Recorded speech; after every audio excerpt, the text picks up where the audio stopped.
누가 저에게 이런 질문을 하더라고요. 새송청년교회는 어떤 교회예요? 한마디로 정의하기는 어렵더라고요. 그래서 우리들의 최근 이야기를 얘기해 보겠습니다. 먼저 우리 에이마이는 서로 얼굴만 봐도 웃음이 나고요. 에이몰리는 얼굴만 봐도 서로를 딱 잘 아는 친밀함이 있답니다. 우리의 1년은 동계수련회로 시작되었어요. 원주에 있는 쇠순수련원에서 마음껏 뛰놀고 비전을 세워나갔어요. 새순청년교회 예배는 생명과 같아요. 찬양할 때는 은혜, 기쁨, 눈물이 가득해져요. 영적으로 호흡하며 주님께 가까이 나아가죠. 또한 마목사님 말씀을 통해 영의 양식을 얻어요. 매주 설교를 통해 각자에게 필요한 말씀을 주시니 정말 놀라워요. 셀모임도 예배의 순간, 각자의 삶을 나누고 기쁨과 위로를 나누며 세상과는 다른 모임을 경험하게 된답니다. 성경 공부는 필수죠. 새순청년은 복음을 전하는 사명자예요. 거리 전도로 예수님을 전하고 유대지에서는 지인들을 초청하고 시간을 함께 보냅니다. 이를 위해 매주 화요일, 수요일에는 전도국에서 전도를 위해 힘껏 기도하고 있고요. 새순에 오시면 만나게 되는 첫 번째 친구, 프렌치팀. 즐겁게 교제하면서 4주 교육과정이 진행되고 졸업 후에는 셀로 파송된답니다. 우리의 막강한 골방기도팀. 기도가 필요한 순간 누구나 오셔서 정보받을 수 있어요. 그리고 예배를 섬기는 포커스팀, 찬양팀, 임원단, 안내팀, 주보팀까지 한마음으로 성실히 섬기고 있어요. 그리고 저희는 멋진 리더를 길러내고 있는데요. 말씀 양육, 멘토, 리더 교육, 청년 배대 성서대학까지 말씀 중심으로 성장하고 있어요. 풍성한 교재를 만들어 나가도록 호기랑 문화 모임, 결혼 세미나, 체육대회 등 다채로운 행사들도 준비되고 있습니다. 우리는 부흥을 꿈꾸는 교회, 필리핀, 일본, 미얀마, 호주 등 세계로 뻗어나가며 하나님의 나라를 세워나가고 있습니다. 다 같이 외쳐볼까요? 구원은 축복은 새순청년교회.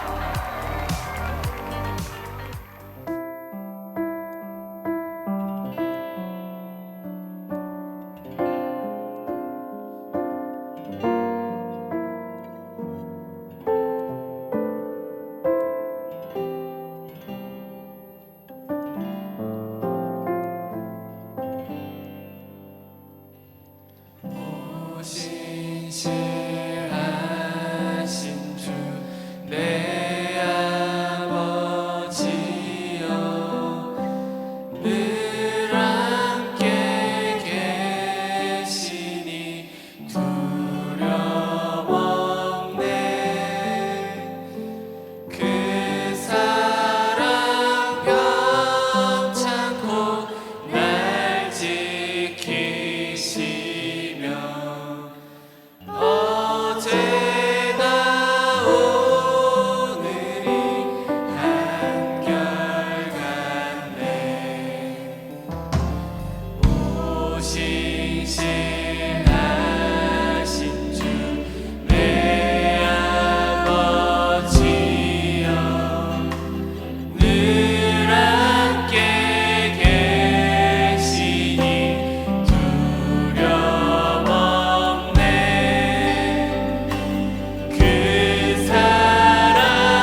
기도하시겠습니다. 전능하사 천지를 만드신 하나님 아버지를 내가 믿사오며 그 외아들 이주 예수 그리스도를 믿사오니 이는 성령으로 잉태하사 동정녀 마리아에게 나시고 본디오 빌라도에게 고난을 받으사 십자가에 못 박혀 죽으시고 장사한 지 사흘 만에 죽은 자 가운데서 다시 살아나시며 하늘에 오르사 전능하신 하나님 우편에 앉아 계시다가 저리로서 산 자와 죽은 자를 심판하러 오시리라.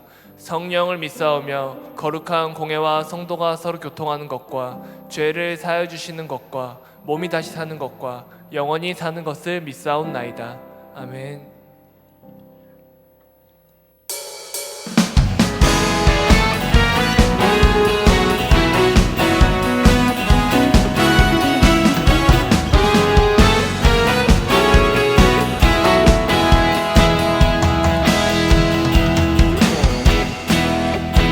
눈부신 햇살 저 하늘 넘어 내게 주어진 주님의 사랑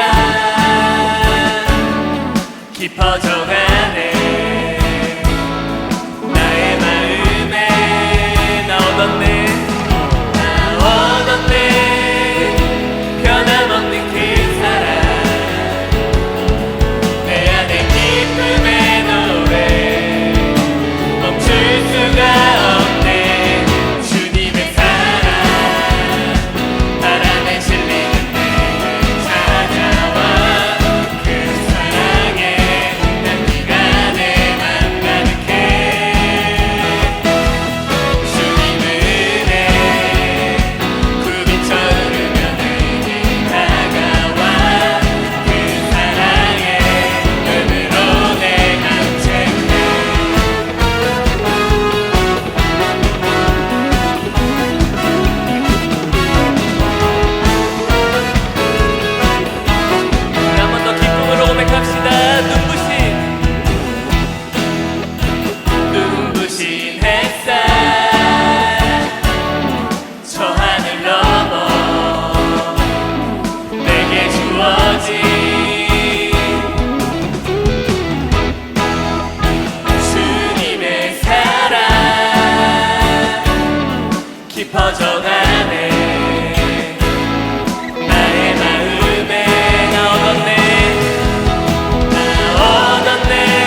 허락하신 그 귀한 우리 청년의 시간 가운데 하나님, 내가 기쁨으로 감사함으로 하나님께서 보내신 우리의 가정 가운데, 우리의 직장 가운데, 우리 학교 가운데, 우리가 서 있는 그 땅 가운데 하나님의 예배자로서 살아가기 소망합니다. 하나님, 내가 하나님께서 보내신 그곳에 예배자로서, 하나님의 작은 교회로서, 작은 예수로서 살아감이 우리 기쁨이고, 하나님의 은혜임을 우리가 기억하고 우리 삶을 주님께 내어드리며 주님의 예배자로서 살아가기 소망한다고 우리 시간 함께 주여 한번 크게 외치시며 결단하며 기도하며 나가겠습니다.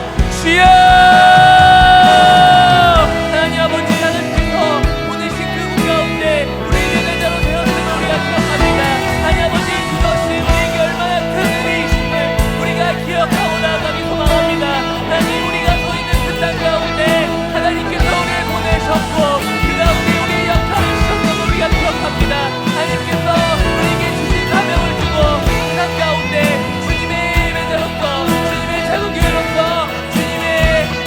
우리의 주님의 일꾼으로서 그 땅 가운데 하나님의 나라를 세워가는 주님의 일꾼들이 되기 소망합니다. 하나님 아버지, 우리 발걸음 가운데, 우리 입술 가운데, 우리 생각 가운데 하나님의 은혜로 채워주시고 우리가 그 주님의 주신 사명을 걸어가니 기쁨이고 감사함이 될 수 있도록 하나님과 함께하여 주시옵소서. 하나님께서 허락하셨기에, 하나님께서 보내셨기에 우리가 그 땅 가운데 있을 수 있습니다. 아니, 우리는 고백합니다. 우리는 주님의 예배자입니다. 우리는 주님의 사명자입니다. 아니 아버지, 나의 삶 가운데서 이것을 잊지 않게 하시고 하나님께서 세우신 그 땅 가운데 나로 인해 하나님이 모여지고 하나님의 나라가 되어지는 귀한 역사심이 주님의 은혜가 넘쳐오시기 소망합니다. 하나님과 함께하여 주시옵소서. 사랑의 주님, 감사합니다. 하나님께서 허락하신 그 땅 가운데 우리가 예배자로서 서는 것이, 우리가 주님의 사명자로서 사는 것이 우리의 기쁨이고 우리의 은혜임을 우리가 기억하고 기쁨으로 감사함으로 나아가기 소망합니다. 하나님 아버지, 하나님께서 허락하신 그 땅을 우리가 주님의 이름으로, 주님의 말씀으로, 주님의 능력으로 취하게 하시고 그 가운데 하나님의 나라가 세워감으로써 이 나라가 더욱더 주님의 나라로 확장되는 귀한 역사심이 우리를 통해, 우리 교회를 통해 일어날 수 있도록 함께하여 주시옵소서. 시끄러운 나라 가운데 하나님의 은혜로, 하나님의 지혜로 굳건해짐을 우리가 믿습니다. 우리가 이 시간 해야 할 것은 기도임을 우리가 기억합니다. 하나님 아버지, 우리 삶 가운데서 기도를 쉬지 않게 하시고 멈추지 않게 하시고 우리가 나라를 품고 함께 기도하는 주의 청년들이 될 수 있도록 함께하여 주시옵소서. 감사드리는 모든 말씀 살아계신 예수님의 이름으로 기도드렸습니다.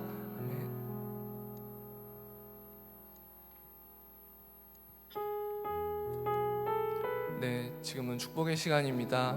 네, 매주 생일자가 있는 것 같아서 참 좋은 것 같습니다. 우리 돌아오는 5월 17일에 우리 장현진 집사님 생일이라고 하십니다. 네, 우리 자매님 집사님 생일이신데, 네, 우리 함께 손을 뻗어서 또 축복했으면 좋겠습니다. 네, 사랑하는 자요, 사랑하는 자요, 내 영혼이 잘된 같이 내가 범사에 잘되고 강건하기를 나간구하네. 사랑하는 자여, 내 영혼이 잘된 같이 내가 범사에 잘되고 강건하기를 나간구하노라. 네, 축복의 시간 여기까지고 다음은 광고하겠습니다.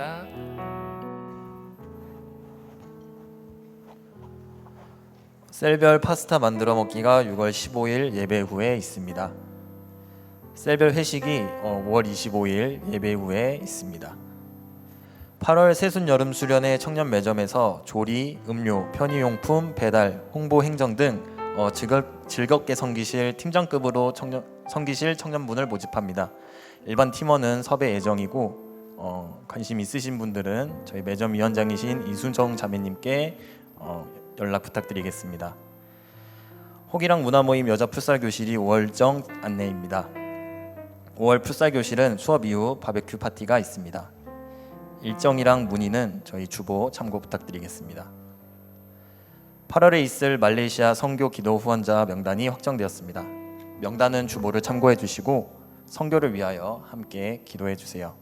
다음은 중보기도팀 광고 있겠습니다.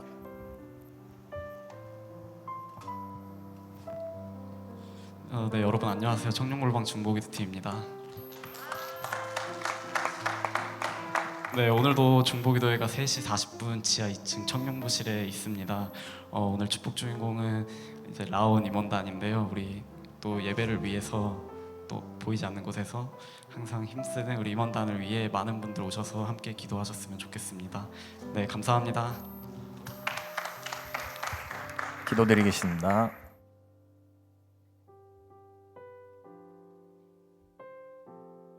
이도 만군의 여호와께로부터 난 것이라. 그의 경영은 기묘하며 지혜는 광대하니라.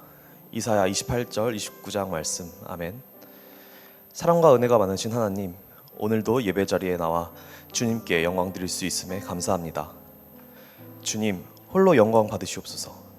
전능하신 하나님, 주님께서 주신 지혜와 능력을 통해 우리의 삶은 주님 안에서 은혜롭게 살아가고 있습니다.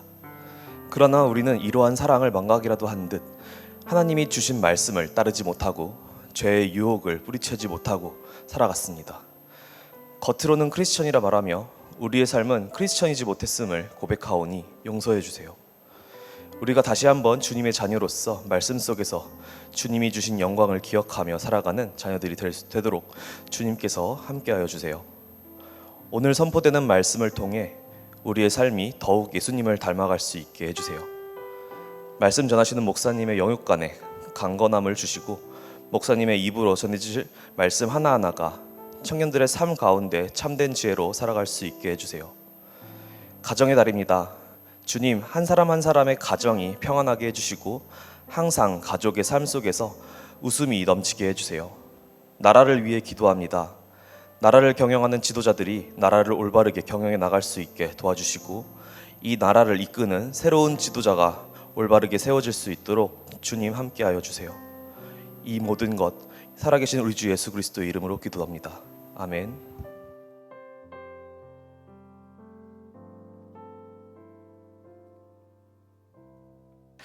말씀 보시겠습니다. 고린도후서 4장 1절로 6절까지의 말씀입니다. 말씀 교독하시고 마지막 절은 합독하겠습니다. 그러므로 우리가 이 직분을 받아 긍휼하심을 입은 대로 낙심하지 아니하고 이에 숨은 부끄러움의 일을 버리고 속임으로 행하지 아니하며 하나님의 말씀을 혼잡하게 하지 아니하고 오직 진리를 나타내므로 하나님 앞에서 각 사람의 양심에 대하여 스스로 추천하노라. 만일 우리의 복음이 가리었으면 망하는 자들에게 가려진 것이라. 그 중에 이 세상에 신이 믿지 아니하는 자들의 마음을 혼미하게 하여 그리스도의 영광의 복음의 광채가 비치지 못하게 함이니 그리스도는 하나님의 형상이니라. 우리는 우리를 전파하는 것이 아니라 오직 그리스도 예수의 주 되신 것과 또 예수를 위하여 우리가 너희의 종된 것을 전파함이라. 함께 하겠습니다. 어두운 데에 빛이 비치라 말씀하셨던 그 하나님께서 예수 그리스도의 얼굴에 있는 하나님의 영광을 아는 빛을 우리의 마음에 비추셨느니라. 아멘. 기도하겠습니다. 오늘도 하나님의 말씀은 내가 누구인지, 무엇을 가졌는지, 무엇을 할 수 있는지 알게 하십니다. 이 시간 담대히 선포합니다. 내 마음은 지켜질 것이며 내 입의 말은 반드시 변화될 것입니다. 나는 절대로 이전 같지 않으며 오늘부터 새로운 생은 시작됩니다. 나를 통해 나라와 민족이, 가정들이, 사람들이 보게 될 것이며 나는 반드시 변화될 것입니다. 예수님의 이름으로 기도합니다. 아멘. 외쳐보겠습니다. 구원은 복음을 믿음으로, 축복은 말씀을 지킴으로. 할렐루야. 아멘. 아멘. 복음에 물타지 말라고 오늘 반말로 하다 갑자기 존댓말로 넣어서 지금 좀 당황스럽습니다. 예, 복음에 물타지 맙시다라는 제목으로 같이 말씀을 나누고자 합니다. 출애굽기 19장에 보면 여호와께서 시내산에 임재하셔서 직접 이스라엘 백성들에게 율법을 내려주시는 장면이 나옵니다. 이때 시내산 근처로 이스라엘 백성들이 나오지 못하도록 하나님이 막으시는데요. 그래서 경계선을 칩니다. 그래서 그 경계선을 넘어오면 죽을 것이다 라고 말씀하셔요. 여기서 아주 중요한 진리를 하나 알 수 있습니다. 여러분, 신앙인의 삶이라는 것은 경계선이 있는 삶입니다. 이게 거룩이라고 하는 거예요. 경계가 있다라는 것은 무슨 얘기냐면 기준이 있는 삶을 산다는 거죠. 그래서 우리의 기준은 하나님의 말씀입니다. 성경적인 세계관과 성경적인 가치관을 가지고 내 인생에 선을 만들고 기준을 세워 살아가는 것이 바로 크리스찬입니다.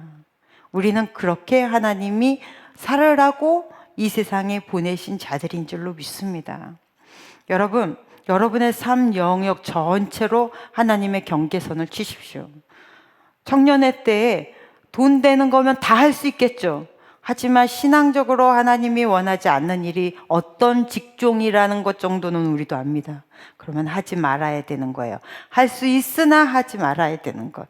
갈 수 있으나 가지 말아야 되는 곳이 있고요. 생각할 수 있으나 머릿속에다가 계속 그 생각을 넣지 말아야 하는 것들이 있습니다. 그것이 우리 신앙인이에요. 그래서 여러분 안에 하나님의 경계선을 만들고 거룩해지시는 우리 청년들이 됩시다. 저도 그렇고 여러분도 그렇고 우리가 하나님의 거룩한 공동체가 되기를 힘씁시다. 오늘 말씀은 지난주에 이어서 계속 일꾼들에게 주어지는 말씀입니다. 우리 1절 한번 읽어보겠습니다. 1절 시작. 그러므로 우리가 이 직분을 받아 궁휼하심을 입은 대로 낙심하지 아니하고 아멘. 아멘. 이 말씀을 그냥 계속 띄워주세요. 직분을 받았다고 말씀을 했죠. 이게 무슨 직분이냐면 3장 우리가 지난주에 봤어요. 3장 6절로 8절 말씀에 우리가 받은 직분은 새 언약의 일꾼됨과 영의 직분이다. 그러면 새 언약의 실체인 예수 그리스도를 전하는 것이 다시 말하면 우리의 직분이다. 그런데 이 직분을 어떻게 받았대요? 궁휼하심으로 받았대요. 궁휼하심이란 내가 죄가 너무 많아. 하나님 앞에서 감히 사용될 수 없는 죄인이나 그럼에도 불구하고 주께서 우리를 불쌍히 여기셔서 우리를 사용해 주시는 것이 궁휼이에요. 그러면 이 궁휼함을 받았다라는 것은 우리가 일상적인 기독교 언어로 뭐라 그래요?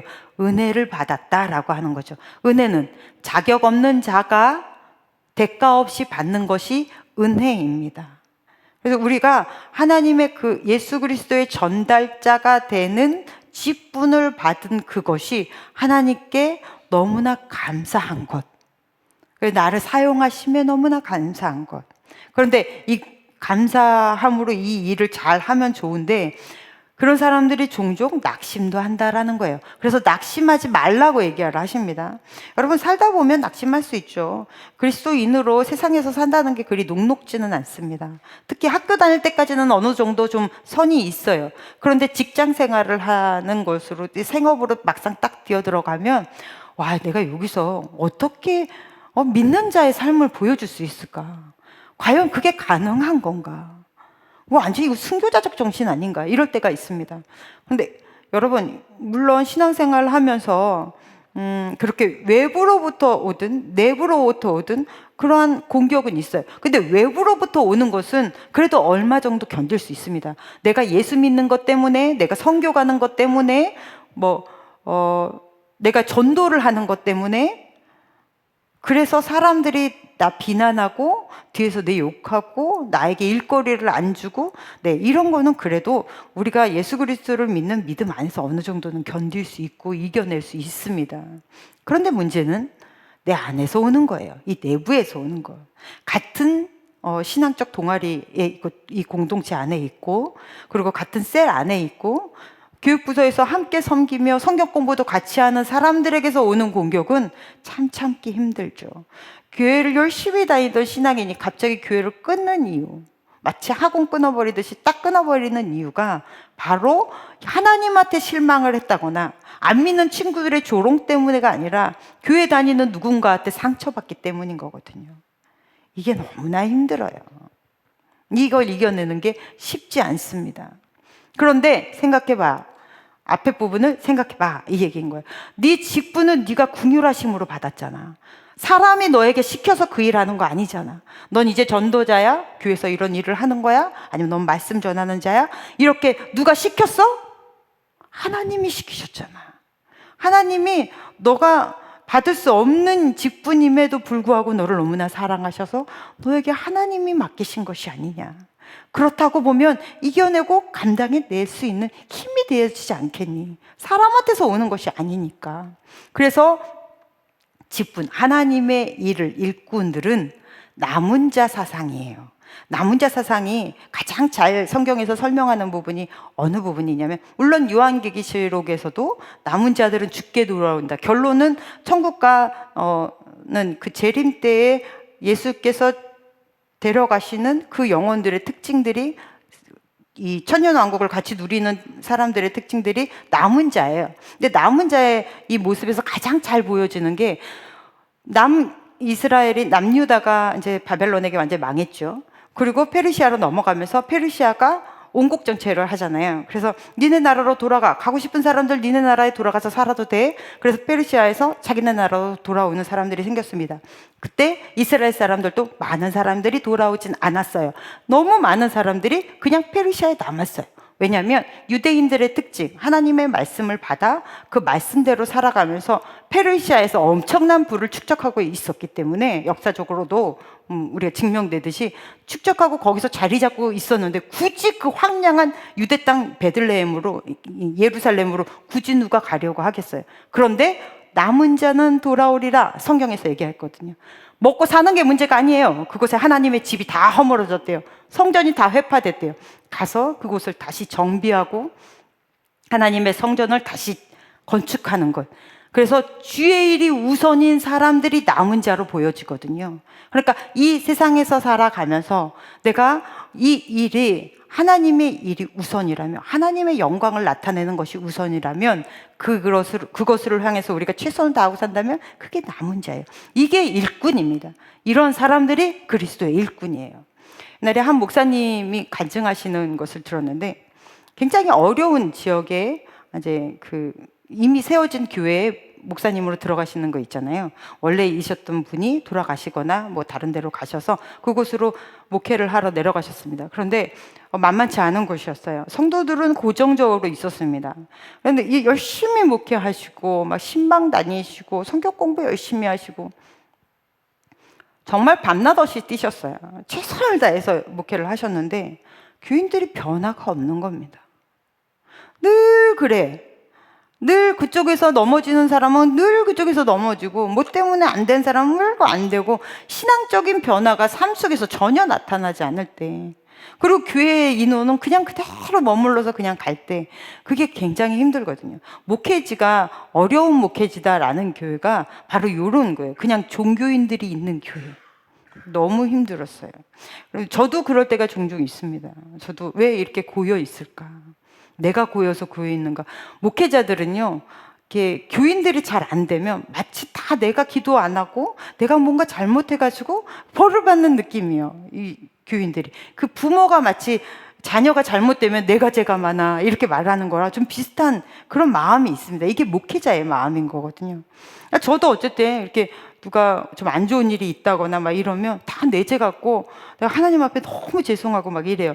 그러니까 그 목사님도 이 일의 성장이 없는 게 너무 갑갑하고 다 자기 잘못 같고, 근데 이게 계속 쌓이니까 못 해먹겠는 거죠. 이제 목회 그만 때려쳐야 되겠다. 이게 내 길이 아닌가 보다. 하나님, 내가 이 교회에 있는 것이 주의 뜻이 아닌 것 같아요. 이제 그리고 나서 이제 그런 마음을 먹고 이제 떠날 준비를 하고 얼마나 지났을까? 하루 이제 새벽 기도를 인도하시고, 목사님들도 이렇게 기도하시잖아요. 기도하시는데 너무 피곤하고 이제 다 때려칠 생각을 드니까 기도도 잘 안 되고 이제 조신 거예요. 그러다가 깊이 잠드셨습니다. 꿈까지 꿀 정도면 굉장히 깊이 잠드신 거죠. 근데 한참 주무시다가 꿈에 자기가 큰 화강암 바위 앞에서 정을 찍고 있더라는 거예요. 그런데 이 바위가 얼마나 단단한지 아무리 정으로 찍어내도, 망치질을 아무리 크게 해도 부스러기 하나 나오지가 않더래요. 진땀을 흘리면서 자기가 그 큰 바위, 화강암 큰 바위를 깨고 있더랍니다.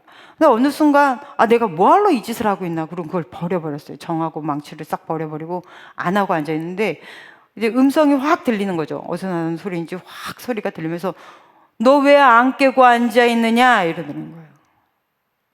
깨지고 안 깨지고는 네가 할 일이 아닌 거야. 그게 부서지고 안 부서지고는 내가 할 일이야. 너는 그저 정을 망치로 쳐라. 그게 네 일이야. 이 소리를 확 들으면서 다시 그거를 주고 다시 치기를 시작하셨어요. 그러다가 세 번째 치었는데 세 번째 이 화관 그 큰 바위 그 단단한 화강암이 반으로 쫙 쪼개지더라는 거예요, 꿈에서. 그러면서 이렇게 잠에서 확 깨쳤습니다. 그러고는 하나님이 왜 이런 꿈을 꾸게 하시는지 아신 거죠. 그때부터 그래, 이 일이 내 일이야? 하나님의 일이지. 부흥케 하는 게 내 일이야? 열매는 하나님이 맺게 하시지. 씨는 내가 뿌려도 자라게 하시고 열매 맺게 하시는 것은 분명히 하나님이 하신다고 그랬어요. 그럼 나는 그냥 씨만 뿌리면 되는 거야. 그리고는 다시 정신 차려서 주의 일을 했더니 나중에 노년에 굉장히 큰 부흥을 일으키며 하나님이 보상, 이 목회자들의 보상은 솔직히 그런 데서 오는 거거든요. 성도들의 잘됨, 교회가 잘됨, 그런 것으로 하나님 보상을 해주시는데, 이 목사님도 그러므로 이제 하나님의 그 은혜가 충만했다, 이런 간증을 들은 적이 있습니다. 여러분의 주의 하나님의 사람으로 일상에서 교회에서 순종하며 살 수 있는 것, 낙심할 수 있어요. 다 때려치고 싶을 때도 얼마든지 있죠. 그럼에도 불구하고 다시 일어날 수 있는 힘이 어디서 와요? 이 일은 내 일이 아니고 하나님이 나에게 부여해 주신 명확한 소명의식 안에서 오는 것입니다. 하나님이 굳이 나를 부르셔서 예수를 믿게 하시고 그 회사 한가운데 나를 꽂아 놓으신 이유는 하나님이 필요했었구나. 그럼 나는 여기서 내 일을 하는 거예요. 할렐루야. 이것이 우리가 가져야 하는 소명의식이에요. 그리고 우리가 그렇게 다시 일어날 수 있는 힘은 어디서 옵니까? 하나님을 사랑하는 마음에서 오는 거잖아요. 다른 데서 오는 것이 아니라. 낙심하지 맙시다. 늘 다시 일어납시다. 어느 순간에도 주의 힘 의지해서 다시 일어나는 그런 백성들 됩시다. 아멘. 2절 읽겠습니다. 시작. 이에 숨은 부끄러움의 일을 버리고 속임으로 행하지 아니하며 하나님의 말씀을 혼잡하게 하지 아니하고 오직 진리를 나타내므로 하나님 앞에서 각 사람의 양심에 대하여 스스로 추천하노라. 아멘. 여기서도 말씀을 좀 보시면 부끄러운 일을 버리래요. 숨은 부끄러운 일. 그러니까 사람의 눈을 의식하지 말고 너는 이제 하나님의 일꾼이면 하나님의 눈을 의식하며 사는 거야. 그래서 신앙인의 회사 태도나 일터에서의 우리의 태도는 어떻게 해요? 모든 것을 다 누구에게 하듯이 주께 하듯 하라. 복사 한 장을 하더라도, 타이핑 하나를 치더라도, 문서 하나를 만들더라도, 프로젝트 하나를 담당하더라도 주께 하듯 하라. 대충 할 수 없죠. 이게 여러분 신앙인의 삶입니다. 그러니 예수를 제대로 믿고 안 되는 건 그건 기적이에요. 그러니 한 사람의 눈을 의식하지 않고 하나님의 눈을 의식하며 누가 볼까봐 무서운 부끄러운 짓 하지 말고 살으라는 거예요. 누가? 일꾼들은. 이건 다 일꾼들에게 주는 말씀입니다.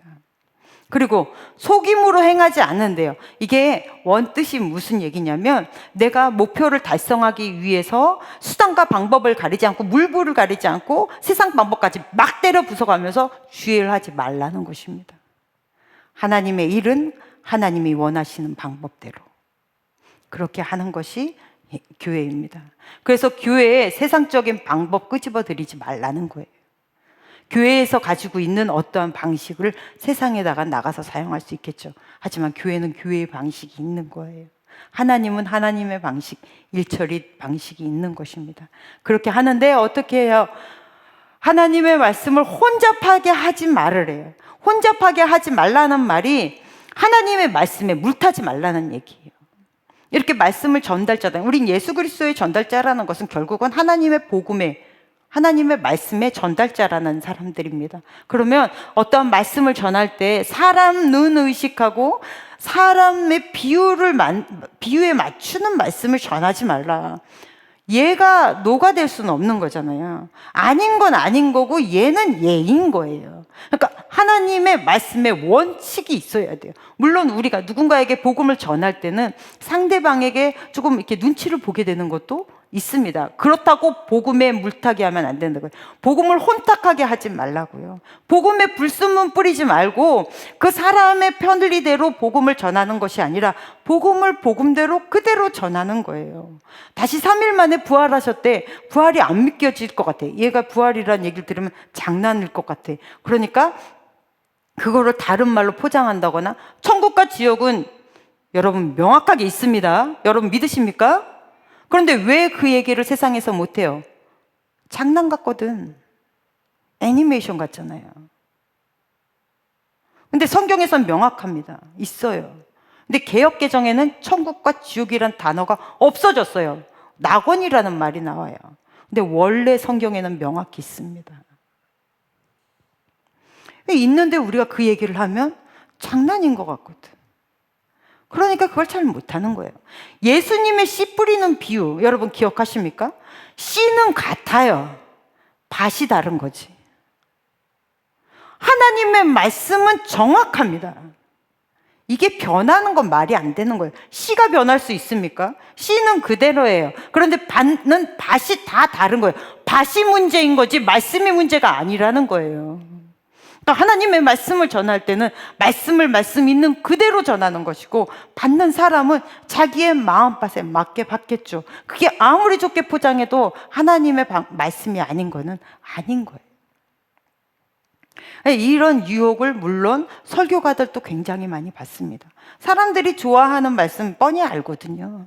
이런 말 이야기하면 인기 올라가는 설교들 있습니다. 사람들 귀에 달콤한 캔디 같은 말씀들이 있거든요. 그러면 그런 유혹에 넘어가는 많은 목사님들이 있습니다. 그래서 회개, 죄에 관한 이야기를 다 빠지고, 천국 지옥에 관한 이야기는 다 빠지고, 현실에서의 삶의 이야기에서 축복받는 이야기들로 교묘하게 짜진 설교 많거든요. 그 유혹을 없애는 방법이 뭔지 아십니까? 바로 우리처럼 강해 설교하는 거예요. 어쩔 수 없거든요. 다음에 주어지는 말씀을 그대로 전해야 돼요. 이렇게 말씀을 풀어내는 거예요. 이게 강해 설교예요. 주제 설교가 아니라. 강해 설교는 그냥 다음으로 주어진 말씀을 그대로 다시 전해야 돼요. 내가 알아서 원해서 주제 설교를 하기도 하지만 이런 강해 설교는 어떻게 할 수가 없어요. 그래서 이런 유혹을 벗어나기 위해 많은 목사님들이 그냥 강해 설교를 하는 거예요. 사람의 기회가 아니라 하나님의 기회. 하나님이 우리에게 주신 말씀을 그대로 전하는 것. 그래서 복음에 물타지 마십시오. 내가 복음을 전할 때 그것이 상대방에게 조금 더 달콤하게 보이기 위해서 포장하지 마십시오. 말씀에 날 것으로 그냥 씨앗으로 심겨지게 하십시오. 그것이 우리의 할 일인 줄로 믿습니다.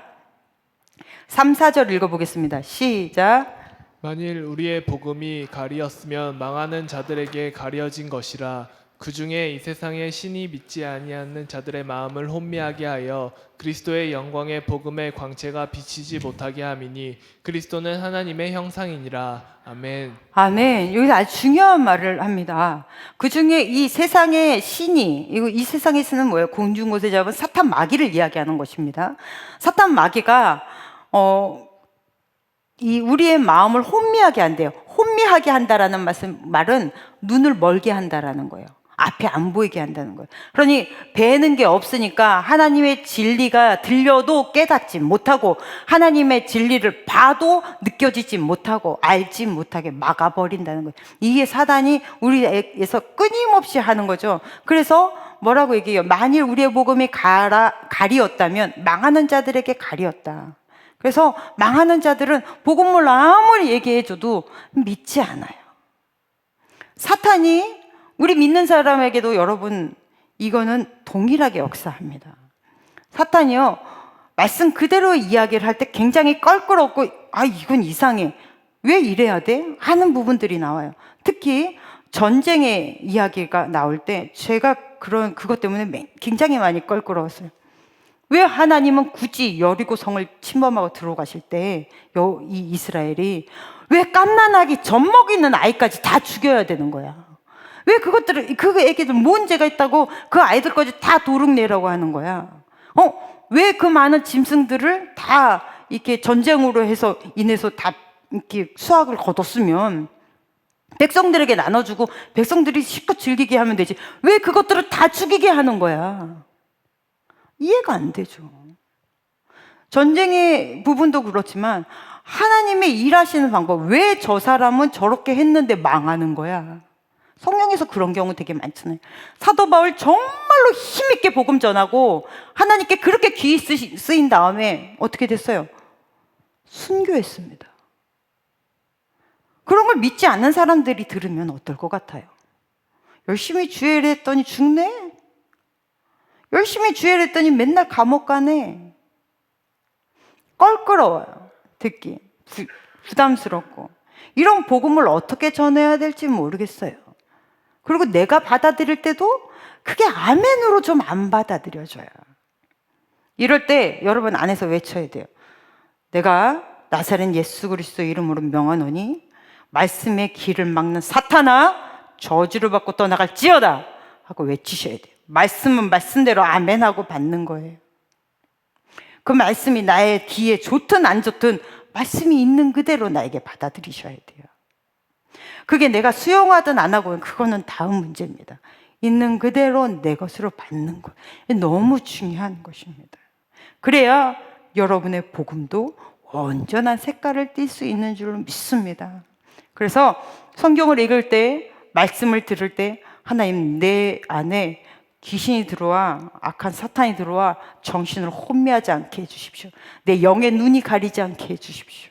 하나님의 말씀을 전하는 대로 아멘으로 받을 수 있는 그러한 옥토밭이 내가 되게 하여 주십시오 하고 기도하시는 그런 우리 여러분 되시기를 간절히 축복합니다.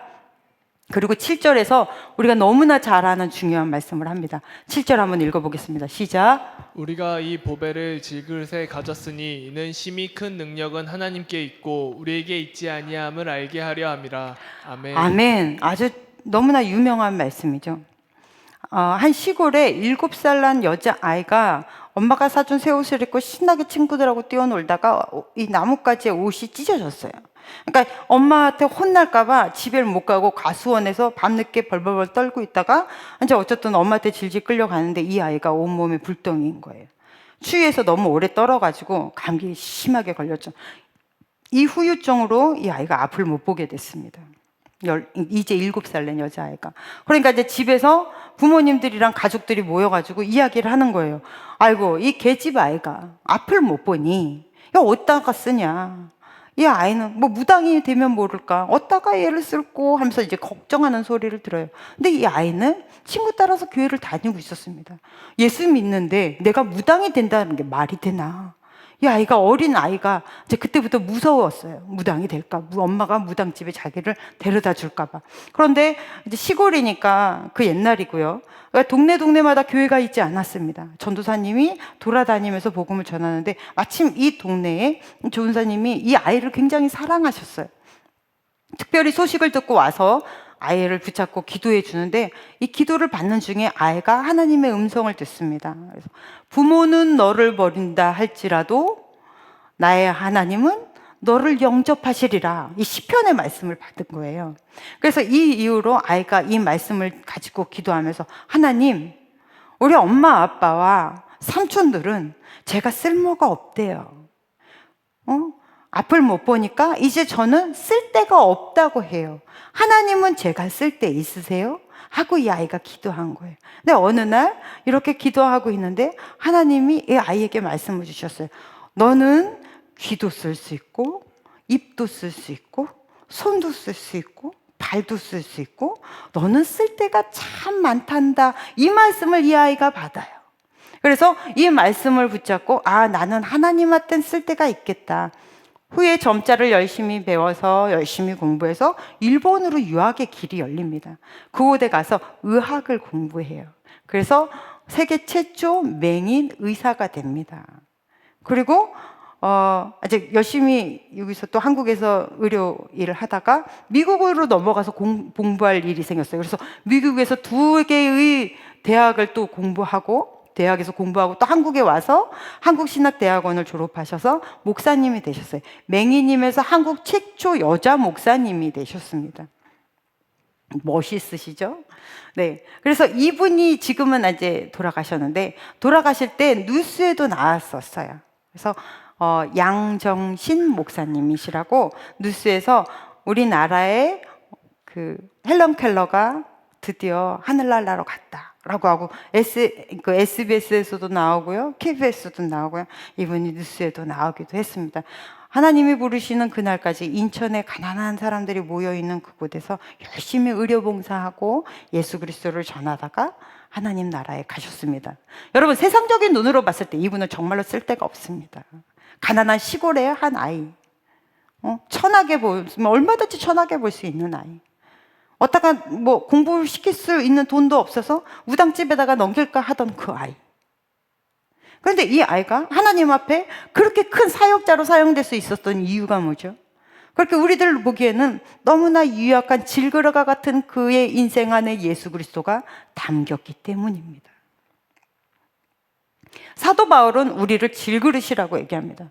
여러분, 녹그릇이나 은그릇이나 금그릇이나 또 무슨 그릇이죠? 이런 그릇들은 만약에 찌그러지고 막 이렇게 좀 깨지거나 갈라지거나 하면 다시 이 주조 과정을 거쳐서 얼마든지 재사용을 할 수 있어요. 하지만 이 질그릇은 안 됩니다. 조금만 금이 가도 그릇으로 사용할 수가 없어요. 그렇게 형편없고 쓸모없는 것이 질그릇이래요. 그런데 사도 바울은 우리가 그런 질그릇 같답니다. 그런데 이 질그릇 안에 보화를 담겼대요. 그럼 이 보배는 뭐죠? 이 보화는 바로 우리가 아까 읽었던 6절에 있는 말씀인데요. 혹시 6절 띄워주실 수 있습니까?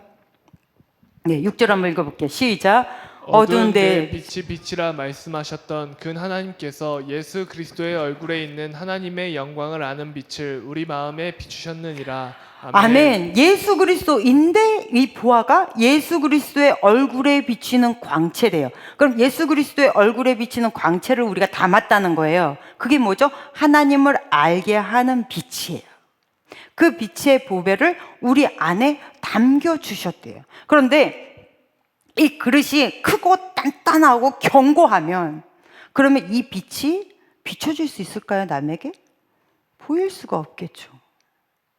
이 빛의 보배를 우리라는 이 질그릇에 담았다면 그러면 예수의 얼굴에 하나님의 광채가 비치듯이 우리의 삶에, 우리의 얼굴에 예수 그리스도를 하나님을 아는 광채가 비춰야 된다라는 말이에요. 그런데 우리가 너무 견고하고 단단하면 이 빛이 비칠 수가 없죠. 질그릇처럼 금이 좀 가고 좀 부스러지고 깨져야 그걸 통해 밖으로 빛이 새나갈 거 아니에요.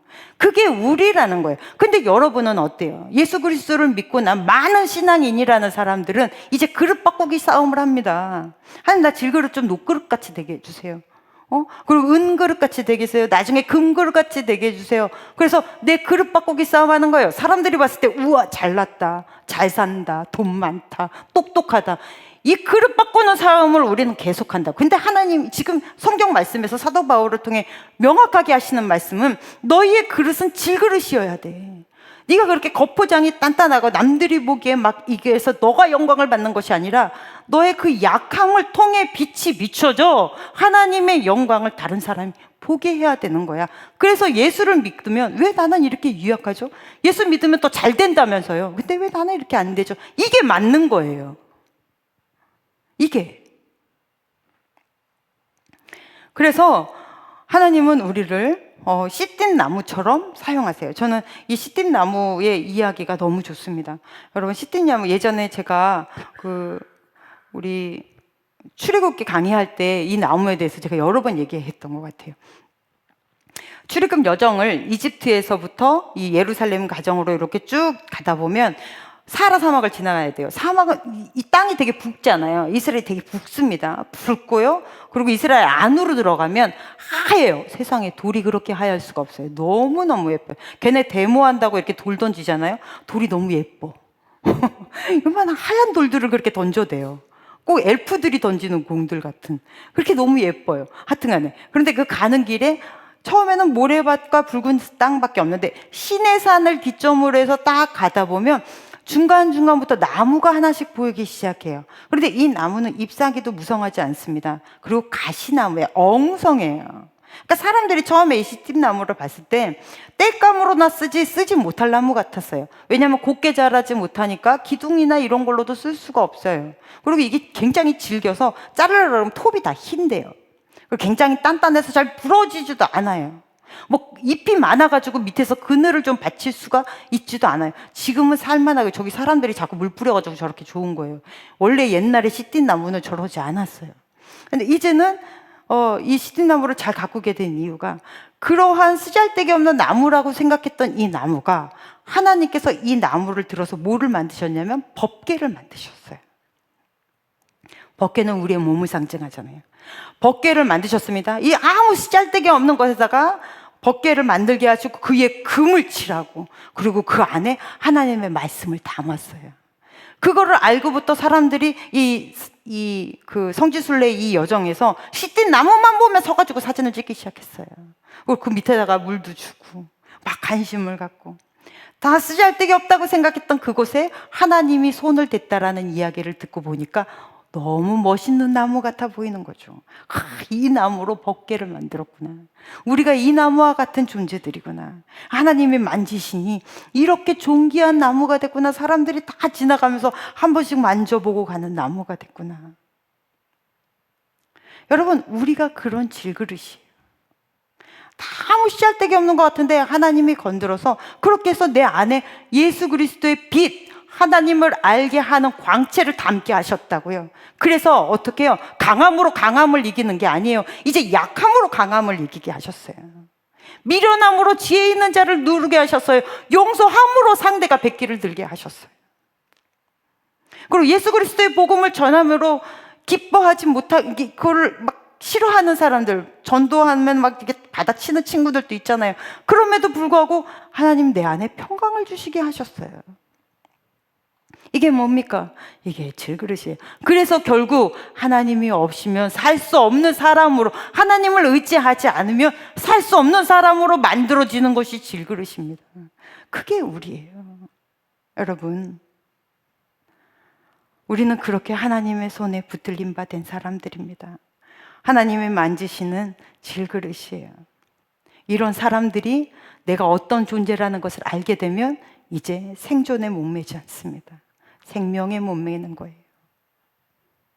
그렇게 하나님이 주신 생명력을 충분히 누리며 하나님이 여러분을 손대시는 그 손됨으로, 하나님이 주시는 유약함으로, 또한 하나님이 주시는 그때그때의 강함으로 그렇게 살아내는 하나님의 씨띤 나무들이 되시기를 간절히 축복합니다.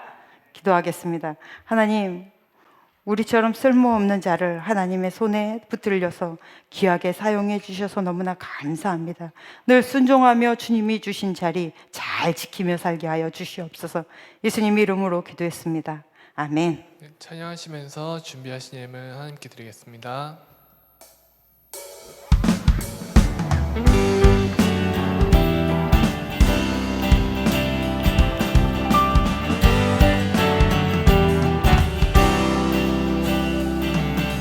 주를 찾는 모든 자들이 주로 말미암아 기뻐하고 즐거워하게 하시며, 주의 구원을 사랑하는 자들이 항상 말하기를 하나님은 위대하시다 하게 하소서.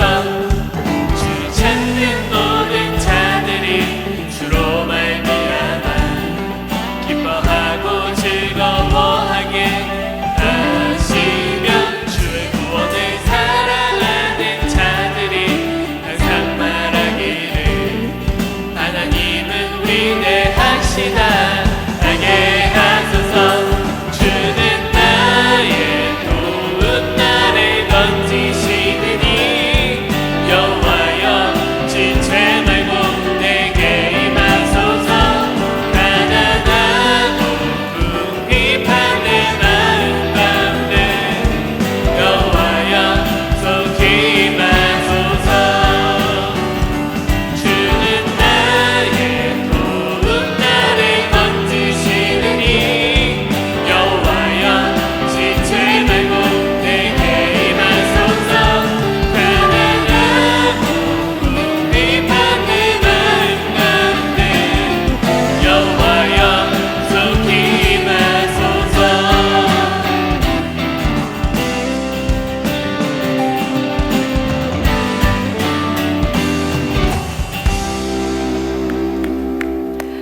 하나님 아버지, 오늘도 우리를 예배자로 세우시고 함께 모여 예배케 하여 주셨습니다. 우리의 예배를 기쁘게 받아 주시옵소서. 하나님, 이 시간에 귀한 물질 주인 전에 심었사오니 심는 손길 한 명 한 명 하나님 청년의 때에 어느 곳에 가든지 하나님의 사람으로 세워질 수 있는 믿음도 허락하여 주시옵시고 또한 그곳에서 하늘의 지혜가 어떤 것인지를 보여주게 하여 주시옵시며 주의 자녀들에게 일처리의 능력을 허락하여 주시옵소서. 열심히 신앙생활하며 가는 곳곳마다 예수 그리스도의 전달자로 사는 것을 기뻐하는 우리 귀한 일꾼들의 앞길을 하나님 아버지께서 열어 주시옵소서. 주가 열면 닫을 사람이 없다 하셨사오니 주의 귀한 자녀들에게 삶의 열린 문을 허락하여 주실 줄로 믿습니다. 이 물질이 쓰여지는 곳곳마다 예수의 복음이 전달되게 하여 주시옵소서. 이제는 우리를 구원하신 예수 그리스도의 크신 은혜와 하나님 아버지의 지극하신 사랑하심과 성령님의 역사하심이 이 세상을 예수 그리스도의 전달자로 살아내는 주의 거룩한 자녀들 위해 이제로부터 영원토록 함께 계시기를 간절히 축원하옵나이다. 아멘.